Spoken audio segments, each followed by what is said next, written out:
नमस्कार, आप देख रहे हैं यूपी टीवी 7 सच की तह तक। कोरोना महामारी के प्रकोप को देखते हुए अब लोगों ने भगवान का सहारा लेना शुरू कर दिया है।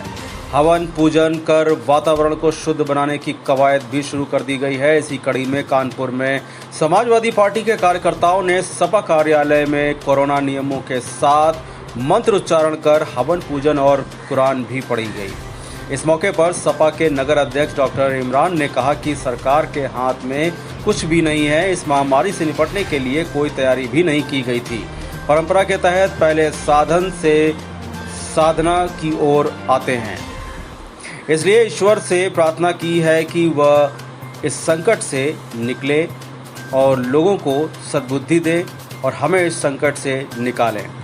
फिलहाल आप जुड़े रहिए यूपी टीवी 7 से सच की तह तक।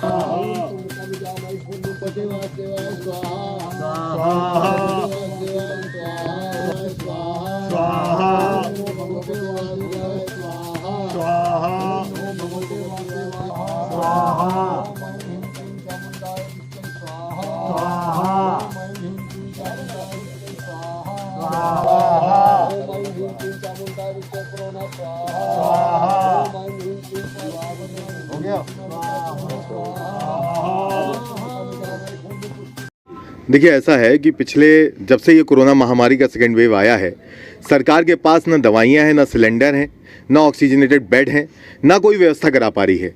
जब ये कहा जाता है कि जो साधन है, जो साधन उपलब्ध कराने वाले साधन जब साधन विहीन हो जाएं, तो ऐसे समय में हमारी ही परंपरा रही है कि हम अपनी संस्कृति को याद करते हैं और हम साधन से फिर साधना की ओर आते हैं। भगवान राम ने श्रीलंका के तट पर बैठ के, भारत के तट पर बैठ के जब अपनी साधना करी तो वो तट को पार कर पाए। जब लक्ष्मण जी मूर्छित हो गए तो उस मूर्छा के कारण जब उन्होंने साधना करी तो वो उस स्थान को प्राप्त कर पाए। स्वयं नमाज कुरान पढ़ना भी एक साधना है।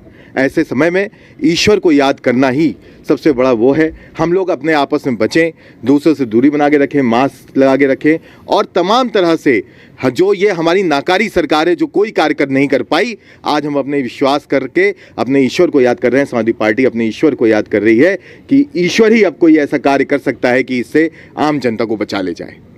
हमने ईश्वर से नहीं, उनकी तो सद्बुद्धि है ही नहीं ना। सद्बुद्धि होती तो आज ये स्थिति आती।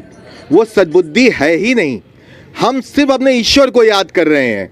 आज हमने कहा आप जहां भी हैं, आप जो कुछ भी हैं, इस आम जन की जो सड़क पे मर रही जनता, इसकी सुन लीजिए, इसको बचा लीजिए। हम आज इसलिए यहाँ पर कार्य कर रहे हैं।